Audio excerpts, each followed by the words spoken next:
Assalamualaikum warahmatullahi wabarakatuh. Pada kesempatan kali ini kita akan membahas tentang karya sastra.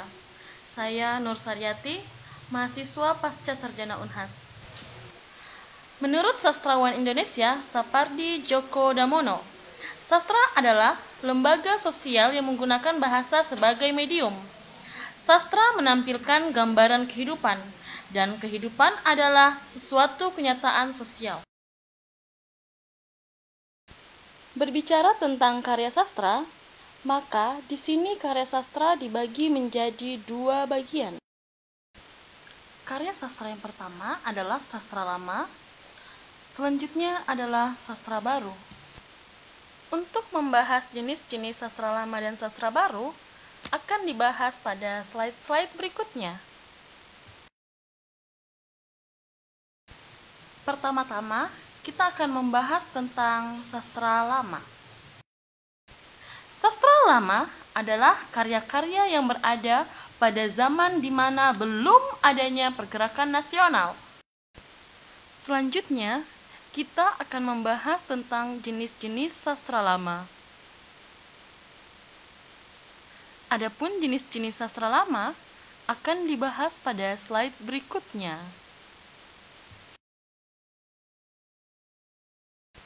Jenis sastra lama yang pertama adalah pantun. Pantun adalah jenis puisi Melayu lama yang berasal dari Indonesia yang terdiri atas sampiran dan juga isi dengan rima AB. Berikut adalah salah satu contoh pantun. Pisang emas di bawah berlayar, masak sebiji di atas peti. Hutang emas boleh dibayar, hutang budi di bawah mati. Selanjutnya, jenis sastra lama yang kedua adalah syair. Syair merupakan salah satu jenis puisi lama yang pada setiap baitnya terdiri atas 4 baris atau larik yang akhirannya berbunyi sama. Berikut contoh syair. Dulu aku cinta padamu, sewaktu engkau masih remaja.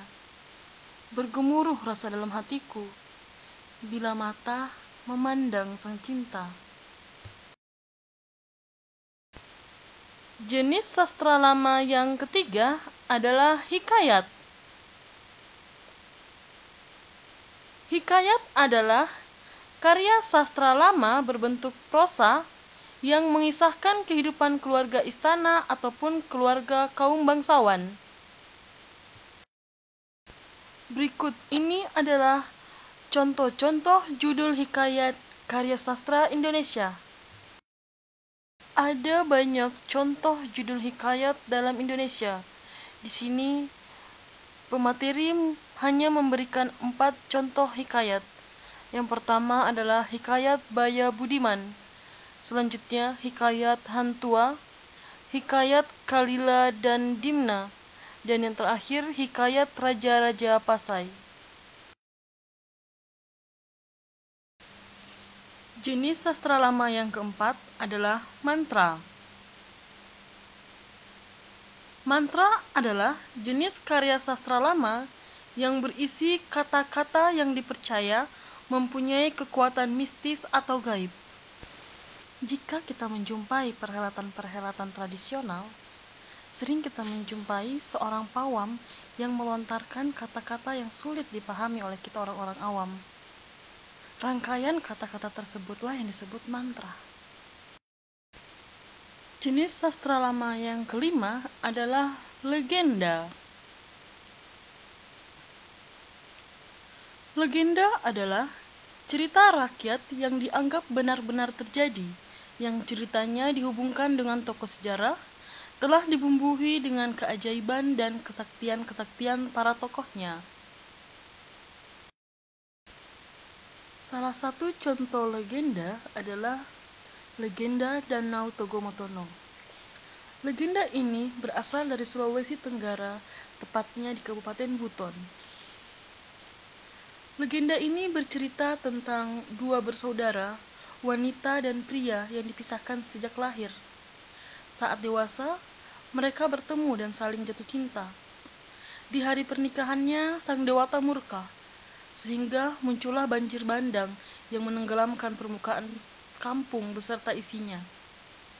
Konon ceritanya, seluruh penghuni desa berubah menjadi buaya. Danau tersebut hingga kini masih ada, dan saat musim-musim kemarau akan nampak beberapa ekor buaya yang muncul di permukaan air. Jenis sastra lama yang terakhir adalah gurindam. Gurindam adalah puisi lama yang terdiri dari dua baris kalimat dengan rima yang sama, yang merupakan satu kesatuan yang utuh. Setiap baris pada gurindam memiliki keterkaitan arti atau makna, serta berisi nasihat dan petuah hidup.